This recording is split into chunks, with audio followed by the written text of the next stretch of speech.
আমরা কোন এক আলোচনা প্রসঙ্গে রাসূলুল্লাহ সাল্লাল্লাহু আলাইহি ওয়াসাল্লামের পবিত্র বিবিগণ সম্পর্কে আমাদের উম্মাহাতুল মুমিনিন যারা তাদের ব্যাপারে আলোচনা করছিলাম যে একটা জাতি যদি পরিবর্তন চায় তাহলে জাতির পরিবর্তনের প্রথম ধাপ হইল তাদের মা বোনদেরকে পরিবর্তন করতে হবে। যদি মা বোনরা পরিবর্তিত না হয় তাহলে বিকলাঙ্গ এক জাতি তৈরি হবে, আর যদি মায়েরা তৈরি হয় তাহলে ইসলামী আদর্শবান এক জাতি তৈরি হবে।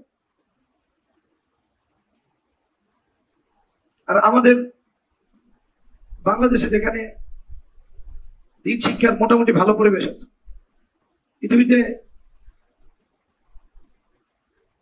যদি আমরা একটু দেখি বিভিন্ন রাষ্ট্রের সাথে তুলনা করি তাহলে দিন শিক্ষার পরিবেশ বাংলাদেশে আমরা যদি বলি 1-2-3 ভিতরে থাকবে।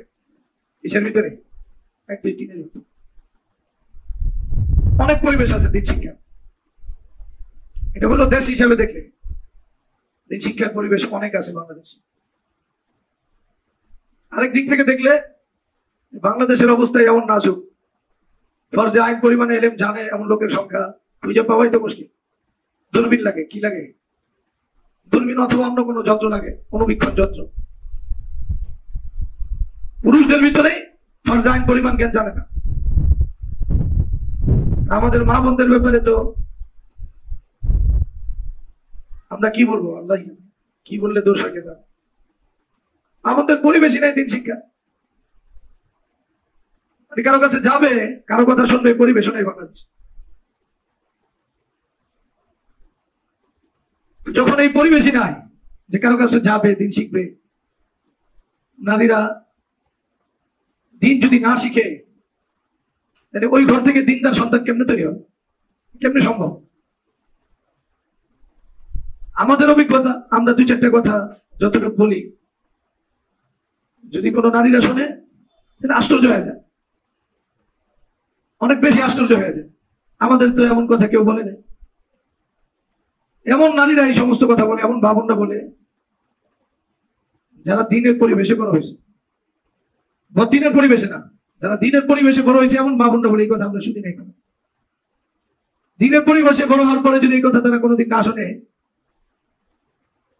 আর যারা বদিনের পরিবেশে বড় হয়েছে এদের হালত আসলে কোন পর্যায়ে আমরা জানি। যাই হোক, আমরা উম্মাহাতুল মুমিনিনের প্রসঙ্গ আনছিলাম এই জন্য বললাম যে ইসলামে নারীদেরকে দিন শিক্ষার ব্যাপারে অনেক শক্ত তাকিদ দিয়েছে। নারীদের গড়ার জন্য সর্বপ্রথম তাদের যে দৃষ্টিভঙ্গি, এটা আল্লাহ তাআলা নিজে রাসূলুল্লাহ সাল্লাল্লাহু আলাইহি ওয়াসাল্লামের মাধ্যমে তার বিবিদেরকে শিখিয়েছে যে নারীদেরকে কোন দৃষ্টিভঙ্গির উপর বড় করতে হবে। নারীদের ভিতরে মানে আকর্ষণীয় শক্তি বেশি, অর্থাৎ অন্য জিনিস তাকে আকর্ষণ করে। নারীদের দ্বারা যেভাবে অন্যরা আকর্ষিত হয় এবং নারীরা অন্য জিনিসের প্রতি আকর্ষিত আরো বেশি হয়। অর্থাৎ আল্লাহ তাআলাদেরকে একটা যোগ্যতা দিয়েছে যে অন্য জিনিসের প্রতি তাদের আসক্তি, আকর্ষণ। নারীদের দুনিয়ার প্রতি যে পরিমাণ আকর্ষণ, এটা পুরুষের তুলনায় অনেক বেশি, অনেক বেশি। এটা আমরা না জানলেও যারা সারা পৃথিবীর অর্থ করি বাগায় নেয়, পুঁজিপতিরা যারা, এরা আসলে নারীদেরকে ব্যবহার করেই তারা তাদের যত সম্পদ আছে সব সম্পদকে লুফে নেয়। কাদেরকে ব্যবহার করা? নারীদেরকে। নারীদের দুনিয়ার প্রতি প্রবল মোহ আছে, আকর্ষণ আছে। এজন্য এই প্রবল মোহ আর আকর্ষণটা ওরা জানার পরে তাদের সবচেয়ে বড় যে টার্গেট সেটা হলো নারী। নারীদেরকে টার্গেট বানায়া তারা তাদের যত অর্থকরী আছে সব অর্থকরীর পাহাড় ওরা জমা করছে। কাকে সামলায় না? নারীদেরকে সামনে। এটা একের ভিতরে দুই। কারণ নারীরা নিজেরা আকর্ষিত হয়, আর আরেকটা হলো নারীরা পুরুষদেরকে আকর্ষণ করে। তাহলে নারীদের আকর্ষণ যে আছে, আকর্ষণের যে যোগ্যতা, এই যোগ্যতাকে তারা গলত খাতে ব্যবহার করে নারীদেরকে দিন থেকে সরাই দিছে, আর নারীদের মাধ্যমে তারা অর্থ করে অর্জন করে নিছে।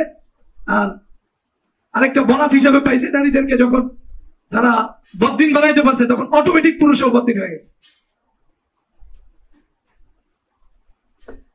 তাহলে নারীদের ভিতরে কি শক্তি আছে? আকর্ষণ শক্তি আছে। এখন আল্লাহ তাআলা নারীদের আকর্ষণ শক্তি কেন দিছে? আকর্ষণ শক্তি এই জন্য দিছে আল্লাহ তাআলা যে সে তার আকর্ষণকে আখিরাতের জন্য পুঁজি করবে। আখিরাতের জন্য কি করবে? পুঁজি করবে, পুঁজি বানাবে। আখিরাতের আকর্ষণটা তার সামনে থাকবে। এখন আখিরাতের আকর্ষণ তাদের দিলের ভিতরে আমরা বসাইতে পারি না। এখন কি দুনিয়ার আকর্ষণ তাদের দিলের ভিতরে সর্বোচ্চ প্রচন্ড ভাবে প্রবেশ করছে। তো নারীদেরকে করতে হলে সবার আগে তাদের ভিতরে যে আকর্ষণ শক্তি আছে এটাকে দুনিয়া থেকে সরাইয়া আখিরাত মুখী করতে হবে। কোন মুখী? আখিরাত। ওই আলোচনায় আমরা করছিলাম যে নারীদেরকে আসলে দিন শিক্ষার ক্ষেত্রে সর্বপ্রথম তাদের যেই আকর্ষণীয় শক্তি মানে নিজেরা যে অন্য জিনিসের প্রতি আকর্ষিত হয়, ওই শক্তিটাকে আখিরাতের দিকে কাজে লাগাইতে হবে। এখানে আল্লাহ তাআলা রাসূলুল্লাহ সাল্লাল্লাহু আলাইহি ওয়াসাল্লামের বিবিদের কথা আছে, যারা অন্ততপক্ষে একবারে আহজাব বনি কুরাইজা পর্যন্ত, পঞ্চম ষষ্ঠ হিজরি পর্যন্ত, মানে 13 বছর, আর যদি 5 বছর যোগ হয় কত বছর? 18। হুজুর সাল্লাল্লাহু আলাইহি ওয়াসাল্লামের পরে দুনিয়া ছিলেন কত বছর? আর 5 বছর। তাহলে 18 বছর রাসূলুল্লাহ সাল্লাল্লাহু আলাইহি ওয়াসাল্লাম উম্মাহাতুল মুমিনিনদেরকে নিয়ে এমন অবস্থায় ছিলেন যে তাদের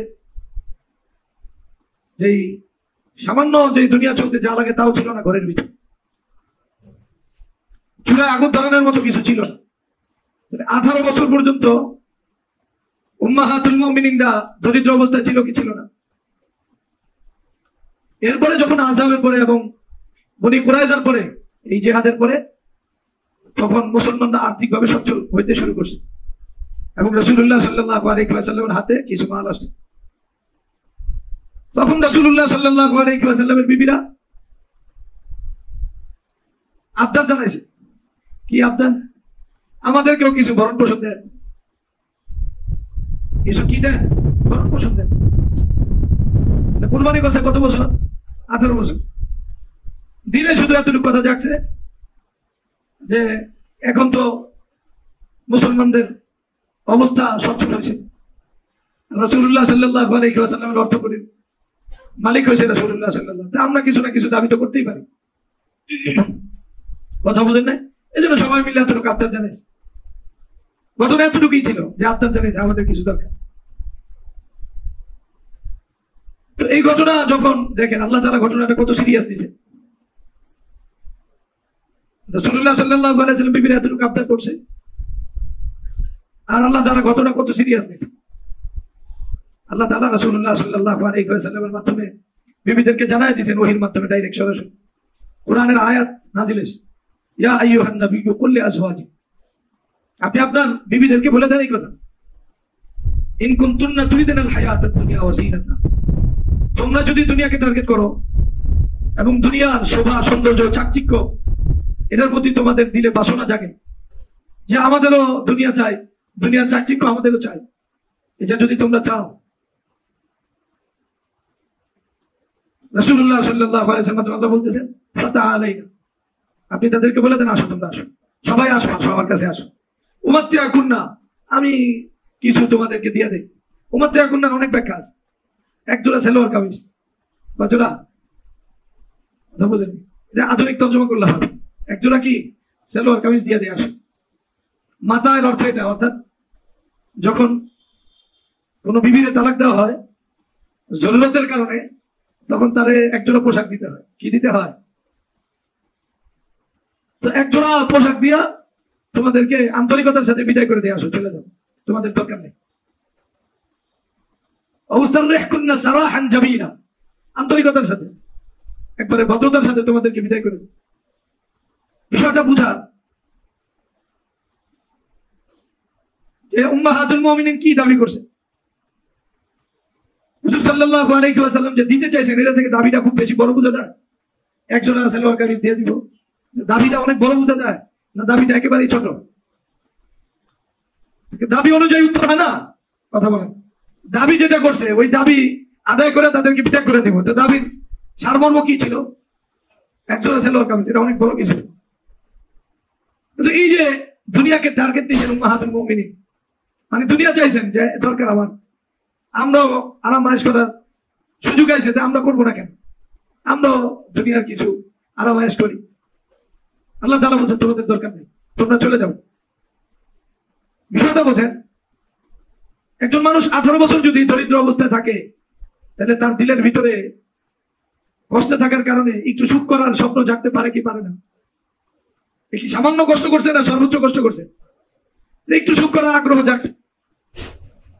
তো ওই সুখ করার আগ্রহ জায়গাটা, এটা তাদের কত বড় ধমকি দেওয়া হয়েছে, এটা যদি একটু চিন্তা করেন যে তোমরা রাসূলুল্লাহ সাল্লাল্লাহু আলাইহি ওয়াসাল্লামের বিবি হিসাবে থাকার অধিকার তোমাদের নাই, যদি তোমরা এই দাবির ব্যাপারে অটল থাকো। বিবি হিসাবে থাকার কি নাই? অধিকার নাই, তোমরা চলে যাও। কারণ উম্মাহাতুল মুমিনিন হলো কিয়ামত পর্যন্ত আনেওয়ালা যত মা বোন আসবে সবার জন্য আদর্শ। অতএব আপনি যদি আপনার মেয়েকে আদর্শ বানাইতে চান, তাহলে এই ঘটনা সবচেয়ে বড় শিক্ষা। কেমন বানাইতে হবে আপনার মেয়ে, কোন লেভেলে বানাইতে হবে, এটা শিক্ষা। বাবার কি জিম্মাদারি, মেয়ের ভিতরে কি আদর্শ, মানে তার দিলের ভিতরে কি আদর্শের বীজ বপন করবে। অর্থাৎ 1 নম্বর, তাদের দিল থেকে দুনিয়াকে খতম করে দাও।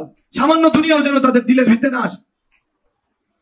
যদি সামান্য দুনিয়াও তাদের দিলের ভিতরে আসে, তাহলে সে আদর্শ নারী হতে পারবে, আদর্শ মা বোন হতে পারবে না, আদর্শ বিবি হতে পারবে। দুনিয়ার আকর্ষণ থেকে মুক্ত হতে বসে যদি উম্মতের জন্য আদর্শ হইতে চায়, উম্মতের জন্য যদি আদর্শ হইতে চায়, তাহলে আকর্ষণ থাকতে পারবে।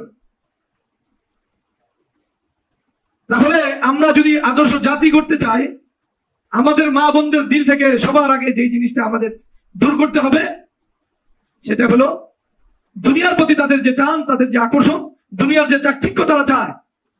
আপনি জানেন সারা দুনিয়ার মার্কেট বুর্কেট যা আছে আবাদ হয়ে আছে নারীদের কারণে। কাদের কারণে? নারীদের। মার্কেটে পুরুষের দোকান কটা? দোকান?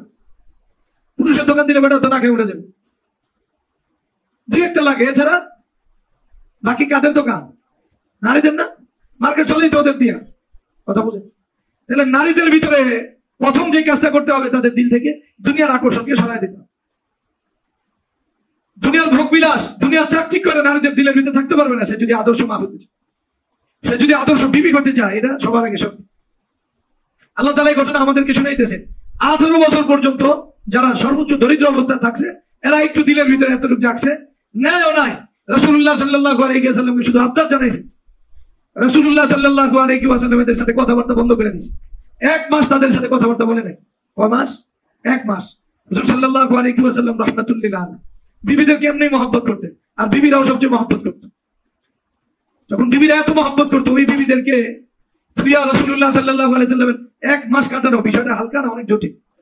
আবার বিবিদেরকে, এটা একটা অনুশাসন না, এটা হালকা পাতলা শাসন। 1 মাস পর্যন্ত বিবিদের সাথে রাসূল সাল্লাল্লাহু আলাইহি ওয়াসাল্লাম কথাবার্তা বলেন, তুলেছে। এরপরে আয়াত নাযিল হয়েছে, কোরআনের আয়াত। এরপরে আয়েশা রাসূলুল্লাহ সাল্লাল্লাহু আলাইহি ওয়াসাল্লাম বিবিদের কাছে আসছেন। সবার আগে আয়েশা রাদিয়াল্লাহু তাআলা আনহার কাছে আসছেন। কার কাছে? আয়েশা রাদিয়াল্লাহু তাআলা আনহার কাছে আসছেন। আয়েশা রাদিয়াল্লাহু তাআলা আনহা রাসূলুল্লাহ সাল্লাল্লাহু আলাইহি ওয়াসাল্লামকে আবেগের মুহূর্ত পাওয়ার পরও দিনকে ভুলে নাই। আমরা তো আবেগে পেলে দিন ভুলে যাই। অর্থাৎ এতদিন পরে রাসূল সাল্লাল্লাহু আলাইহি ওয়াসাল্লাম আসছে, আয়েশা রাদিয়াল্লাহু তাআলা আনহা রাসূল সাল্লাল্লাহু আলাইহি ওয়াসাল্লামকে কত মহব্বত করতেন। রাসূলুল্লাহ সাল্লাল্লাহু আলাইহি এই মহব্বতকে, এই আবেগকে একদিকে রাখছেন। এরপরে আগে বলছেন, ইন্নাকা আলাইতা শাহরান ইয়া রাসূলুল্লাহ, আপনি তো কসম করছেন 1 মাস থাকবেন দূরে।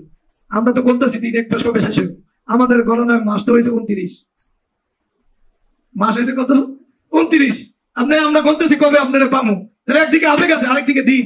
আপনি কসম করছেন 1 মাস আসবেন না, এখন হয়েছেও কয়দিন? তাহলে আবেগকে আগে রাখছেন না শরীয়তকে আগে রাখছেন? আমাদের হলো সবার আগে আবেগ। আজকে সকালেও বলতেছিলাম, এই পুরা বাঙালি জাতি যাদের ভিতরে দিনের আবেগ আছে, এটা ব্যবহার করে তাদেরকে সবচেয়ে বেশি দিন থেকে সরানো হয়েছে। কাকে ব্যবহার করে দিন থেকে সরানো হয়েছে সবচেয়ে বেশি? আবেগ। আবেগ, দিনের প্রতি আবেগ, অনুরাগ। রাসূলুল্লাহ সাল্লাল্লাহু আলাইহি ওয়াসাল্লামের প্রতি আবেগ দেখেন। বিবিরা রাসূলুল্লাহ সাল্লাল্লাহু আলাইহি ওয়াসাল্লামের প্রতি আবেগ লালন করতো না? কথা বলেন, লালন করতো কি করতো?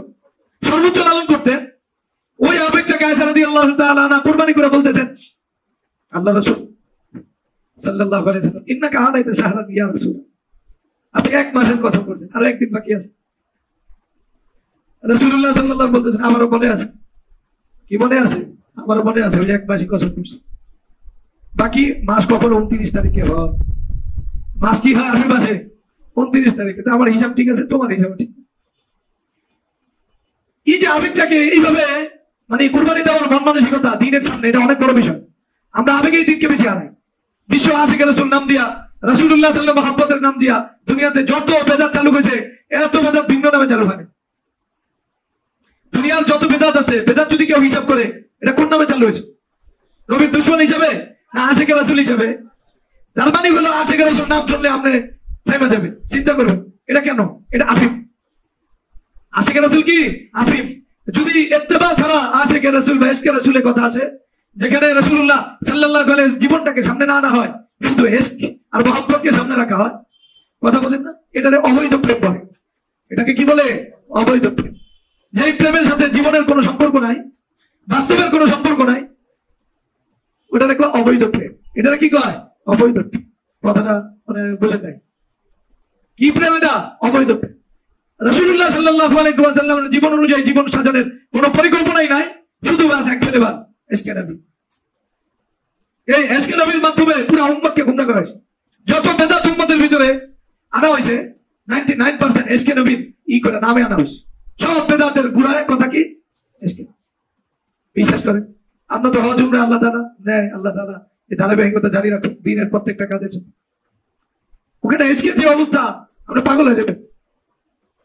ইশকের কথা বলা, এই যে মানে বিভিন্ন মুআল্লিমরা হাজার হাজার নারী পুরুষকে নিয়ে গেছে কোথায়? উমরাতে। কিসের কথা? এমন ইশক যেখানে ওই ইশকের নামে পর্দা গেছে গা, মাহরামের মাসলা গেছে গা, হালাল হারামের মাসলা গেছে গা, নারী পুরুষের সাথে যে বিভাজন আছে, দূরত্ব আছে, দূরত্ব গেছে গা, ওটা তো ইশকের মাসলা। বাইতুল্লাহ শরীফে যাওয়ার পরে মনে করেন একজন মানুষের আবেগ আসতে দিতে পারে না, আসে না। ওই আবেগটা কাজে লাগায় একবার দোয়া করে, সব পেটের একসাথে স্লোগান দিয়ে দিয়ে দোয়া করে। বিশ্বাস করেন একবারে মিটিং মিছিলের মতো। ওই মিছিল দেখলে, যেমন মিছিল দেখলে মাঝখানে থাকলে যেতে হয়, এদেরকে সাইডটা দিতে আপনারা যান, আমরা পরে আসতেছি।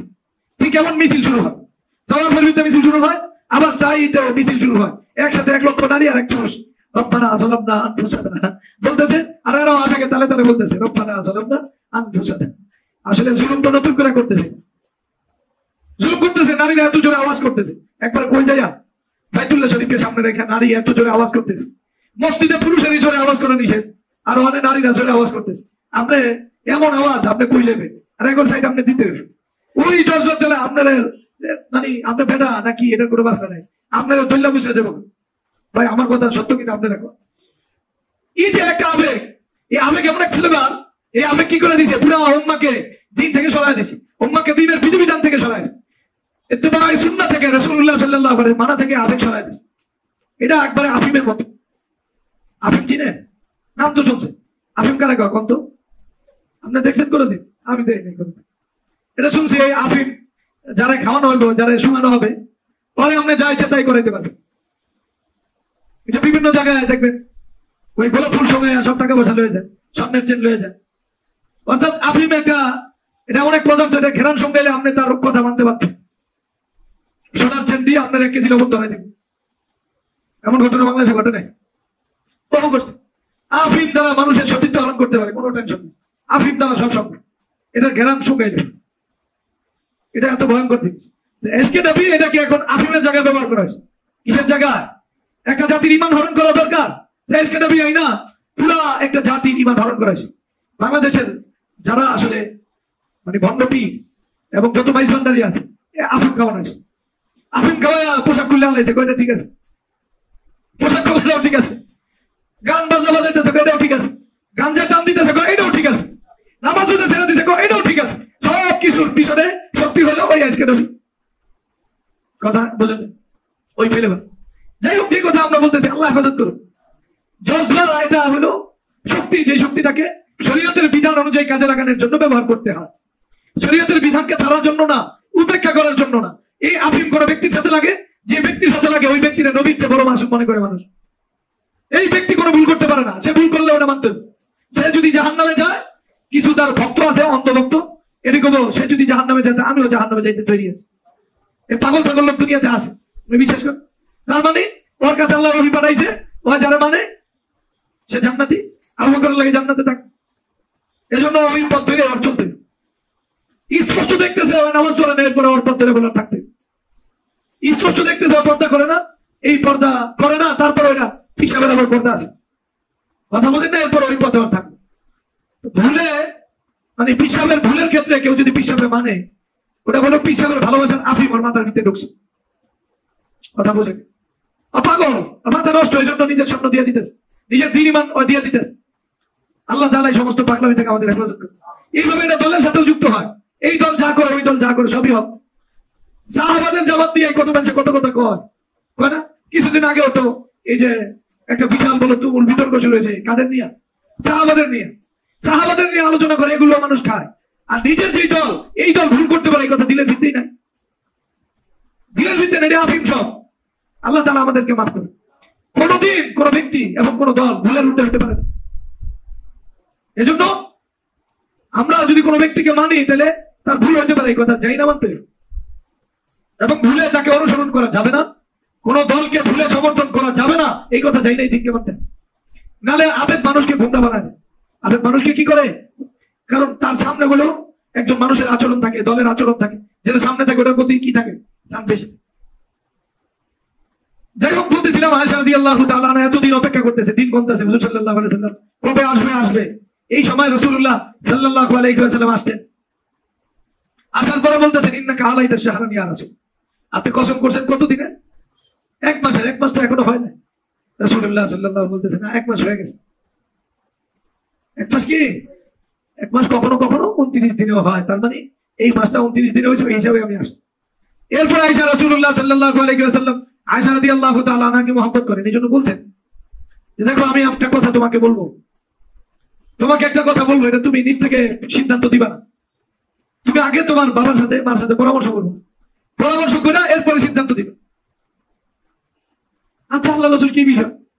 দীর্ঘ 30 দিনের বিরতি, মানে 1 মাসের বিরতি, 29 দিনের বিরতি, বুঝেন নাই? রাসূলুল্লাহ সাল্লাল্লাহু আলাইহি ওয়াসাল্লাম বলতেছেন যে দুটো পথ তোমার সামনে আছে, একটা হলো দুনিয়ার যে চাকচিক্য তোমরা চাইছে, চাকচিক্য নিবে না, অথবা আমাকে বরণ করবে। রাসূলুল্লাহ সাল্লাল্লাহু আলাইহি ওয়াসাল্লাম যেহেতু বলছেন পরামর্শ করে নিও, এর বলার কারণ হলো আয়েশা রাদিয়াল্লাহু তাআলা আনহা বয়স একটু কম ছিল, বয়স কম, ওই সময় একাকী সিদ্ধান্ত না নিয়ে মুরব্বীদের কাছ থেকে সিদ্ধান্ত নিলে ভালো, এই জন্য বলছেন। আয়েশা রাদিয়াল্লাহু তাআলা এই কথা বলেন কি, আল্লাহ আপনার কাছে পরামর্শ করতে হইব, আমি তো আপনাকেই বরণ করবো। আমি কাকে বরণ করবো? আপনাকেই বরণ করবো, আপনারে না, দুনিয়াতে না, কারো বরণ করবো। এই যে বিষয়টা, রাসূলুল্লাহ সাল্লাল্লাহু আলাইহি ওয়াসাল্লামকে যদি কেউ বরণ করতে চায়, তাহলে তার সবার আগে দুনিয়ার যে চাকচিক্য, চাকচিক্য থেকে সরে আসতে হবে, ভালো করে বুঝতে হবে। কারণ চাকচিক্যের প্রতি আবেগটা কার বেশি? নারীদের। তো নারীদের চাকচিক্যের প্রতি যেহেতু আবেগ, তো নারীদেরকে চিকিৎসা করতেছেন আল্লাহ তাআলা, আদর্শ নারীদেরকে। একবার তারা কার্যত দেখা দিয়েছেন, আমরা দুনিয়া চাই না, আমরা রাসূলুল্লাহ সাল্লাল্লাহু আলাইহি ওয়াসাল্লামকে চাই। তাহলে আমাদের মেয়েদেরকে আমরা যদি দ্বীনের আদর্শ বানাইতে চাই, উম্মাহাতুল মুমিনিনদের সাথে তাদের জীবনকে মিলাইতে চাই, আদর্শ জাতি যদি আমার ঘর থেকে তৈরি করতে আমি চাই, তাহলে আমার মেয়েকেও এই কথা বলতে হবে, আমার বিবিকেও এই কথা বলতে হবে, আমার মা বোনকেও এই কথা বলতে হবে যে দুনিয়া ছেড়ে আল্লাহর রাসূলকে নিতে হবে। কেন নিতে হবে? তার মানে মেয়েদের জন্য যদি দুনিয়ার চাকচিক্য ছাড়া শক্ত হয়, তাহলে পুরুষের জন্য দুনিয়ার চাকচিক্য ছাড়া লাগবে না। এটা আরবিতে না ফার্সিতে কাকে জানে?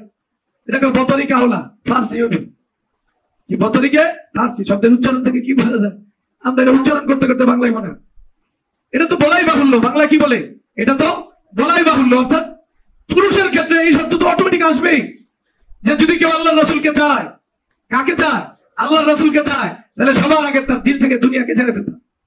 কারণ পুরুষ যদি দিল থেকে দুনিয়াকে না ছাড়ে, সে তার মেয়েকে দুনিয়া থেকে বিমুখ কেমনে করবে? বলে কেমনে করবে দুনিয়া থেকে বিমুখ? তাহলে একটা আমাদের মা বোনরা যেই জায়গায় তাদের দ্বীন, ঈমান, ইজ্জত, আবরু সব কিছু খতম করে, ওটার একটা জায়গা হলো দুনিয়ার আকর্ষণ। দুনিয়ার আকর্ষণ, বাতিল এই কথা বুঝে এজন্য তাদেরকে দুনিয়ার আকর্ষণ দিয়া তাদেরকে একবারে পুরোপুরি দ্বীন ঈমান থেকে দূরে সরায় দিছে। আপনি যদি আবারও তাদেরকে বানাইতে চান, ধরতে চান, আদর্শ মা হিসাবে করতে চান, তাহলে তাদেরকে আবারও দ্বীনের দিকে, আখিরাতের দিকে, আল্লাহ এবং তার রাসূলের দিকে তাদের টার্গেটটা পুরোপুরি ফিরায় আনতে হবে। যদি আপনি পারেন এটা, তাহলে আদর্শ জাতি আপনি যে করতে পারবেন, এই গড়ার ক্ষেত্রে প্রথম ধাপ আপনি পার করছেন, প্রথম ধাপ আপনি পার করছেন, এবং সবচেয়ে বড় এবং সবচেয়ে প্রধান ঘাটি আপনি পার করছেন। এরপরের আয়াতে এই কথা আছে, ওয়াইন কুনতুন্না তুরিদুনাল্লাহ ওয়া রাসূলা, যদি তোমরা আল্লাহ এবং তার রাসূলকে চাও, ওয়াদ দারুল আখিরা, আখিরাতের স্বপ্ন আঁকো। কিসের স্বপ্ন? আখিরাতের স্বপ্ন। তাহলে চাইতে হবে কাকে? আল্লাহ, আল্লাহ রাসূল, আখিরাত। তাহলে জীবনের টার্গেট কি থাকবে? আল্লাহ, তার রাসূল, আখিরাত। এই যে জীবনের টার্গেটটা ফিক্স করতে হবে, এখান থেকে এই কথা স্পষ্ট। একজন মানুষ দুনিয়াকেও টার্গেট বানাবে আর আল্লাহ আর তার রাসূলের আখিরাতকে টার্গেট বানাবে, যে এই দাবি করে ওই পাগল। এই দাবি বাস্তব না, কারণ এখানে একটাকে আরেকটার বিপরীতে আনা হয়েছে। দুনিয়ার চাওয়াটা মানে হলো আল্লাহকে না চাওয়া, রাসূলকে না চাওয়া, আখিরাতকে না চাওয়া। আল্লাহ আর তার রাসূলকে চাওয়া, আখিরাতকে চাওয়া মানে দুনিয়াকে বাদ দেওয়া। এই কথা এখনো বোঝেন নাই? কে বোঝেন নাই? তাহলে যারা দুনিয়াকেও টার্গেট বানায়, আবার দাবি করে আমার আখিরাতেও টার্গেট, আল্লাহ এবং তার রাসূল টার্গেট, আখিরাতেও টার্গেট, তাদের এই দাবি সত্য না মিথ্যা? আমরা এ থেকে একটা বিষয় আলোচনা করছিলাম, রব্বানা আতিনা ফিদ দুনিয়া হাসানা ওয়া ফিল আখিরাতি হাসানা ওয়া কিনা আযাবান নার। এই আয়াত আপনারা আয়াত থেকে কারা কারা শুনছেন? ওই দিন আলোচনায় কে কে ছিলেন? আমিও ছিলাম। এই যে অনেক মানুষ, ভাই আপনারা এই আয়াতের অর্থ বলছেন কি বোঝেন নাই? এরা সবাই বলছে আলহামদুলিল্লাহ, আরাম পেরেছেন। এই আয়াত দিয়ে মানুষ দুনিয়াও চাওয়া যায়, আখিরাতেও চাওয়া যায়, এটার একটা দলিল নেই যে দুনিয়ায় কল্যাণ, আখিরাতেও কল্যাণ। এজন্য দুটোটাই দরকার আছে, দুনিয়াও দরকার আছে, আখিরাতও দরকার আছে। এটা তো সরকারেও করে, এটাই সরকার করে না, কথা কেন? এটার জন্য তো আল্লাহ নবী রাসূলকে পাঠানোর দরকার নাই, এটা তো আওয়ামী লীগ সরকারও করতে নেই, বিশেষ করে। আল্লাহ তাআলা আমাদেরকে মাফ করুক। এটা একটা চুক্তি আর কি, যেটা আওয়ামী লীগ সরকার করতে না, এটার জন্য আল্লাহ রাসূলকে পাঠানোর দরকারই নেই, বিশেষ করে আমার কাছে দরকার কি? আল্লাহ তাআলা মাফ করুক। যাই হোক, ওটা নিয়ে আমরা আলোচনা করছি, এই সাথীদের কাছ থেকে আমরা জেনে নিই এই মাসলা হল হওয়া দরকার। মাসলা হল না হলে আয়াতের সাথে আপনি পেশ লাগা দিবেন। তার মানে হলো যে এই দাবি করে দুনিয়াও লাগে, আখিরাতও লাগে, দুনিয়াও টার্গেট বানায়, আবার বলে আমার আখিরাতও টার্গেট। ওই আসলে মিথ্যুক, সত্যবাদী, সত্যবাদী না। কারণ কেউ যদি বলে আমি আল্লাহ, রাসূল এবং আখিরাতকে চাই, তার মানে তার দুনিয়াকে বাদ দিতে হবে। তার দুনিয়াকে কি দিতে হবে? দুনিয়া বাদ দিতে হবে, মানে দুনিয়াকে টার্গেট থেকে বাদ দিতে হবে। আপনি আবার করবেন হুজুর দুনিয়া বাদ দিতে গেছে, হুজুরের খানা বন্ধ করে দাও, এই কথা না। দুনিয়াকে টার্গেট থেকে, দুনিয়াকে স্বপ্ন থেকে, দুনিয়ার চাকচিক্য এটাই আমার চাওয়া পাওয়া, পরম পাওয়ার বস্তু না, এটা না। টার্গেট থেকে বাদ দিতে হবে। দুনিয়াকে জরুরত পর্যন্ত রাখা যাবে না, এই কথা আমরা বলি, এই কথা বলতে পারিও না। যাই হোক, আপনি যদি আপনার মেয়েকে দিনদার বানাইছেন এই কথা দাবি করেন, মেয়েকে আদর্শ বানাইছেন এই কথা দাবি করেন, তাহলে সবার আগে আপনার মেয়ের চাহিদা দুনিয়ামুখী না আখিরাতমুখী, সে দুনিয়া চায় না আখিরাত চায়, এটা সবার আগে দেখতে হবে।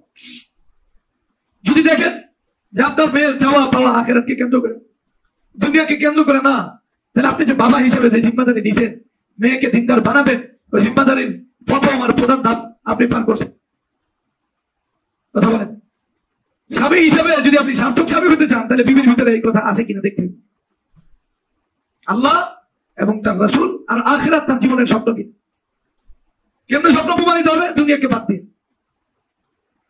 আল্লাহ এরপরে বলতেছেন, ফাইনাল্লাহ আ'আদ্দা লিল মুহসিনাতি মিনকুন্না আজরান আযীম।